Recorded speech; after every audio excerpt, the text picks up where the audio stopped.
আরে আরে এসব গায়েওয়ালা আজকাল রেস্টুরেন্টে চলে আসছে নাকি? এই শাহিন, এই নে।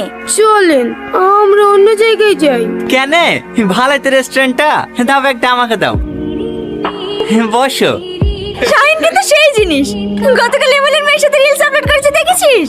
আরে হ্যাঁ হ্যাঁ, আমি তো প্রথমে দেখে আবার এটা আমাদের নতুন বৌদি নাকি? হ্যাঁ রে, আগেটাকে ছেড়ে দিয়েছি। ব্রো, আজকে তো পার্টি দিতে হবে, আমরা কিন্তু ছাড়বো না, কি বলিস তোরা? তোমাদের এখানে কি কি পাওয়া যায়? এই তো চাট দোয়া আছে, এখান থেকে যা যা অর্ডার করবেন সবই পাওয়া যাবে। ঠিক আছে। ওগো, কোনটা খাবা? আপনার যেটা ভালো লাগবে সেটাই দেন। এইটা ভালো লাগছে না? হ্যাঁ। তাহলে এইটাই বলি। ও বোন, বলেন। এই খাবারটা দাও। 220 টাকা প্লেট, টাকা আছে তো? হ্যাঁ হ্যাঁ, টাকা আছে। ঠিক আছে বসেন, 20 মিনিট সময় লাগবে। এক কাজ কর, ও দে গায়ে মালটাকে ধরে বিয়ে দিয়ে দে। পাগলি সাকলি মাল, বেকার দেখে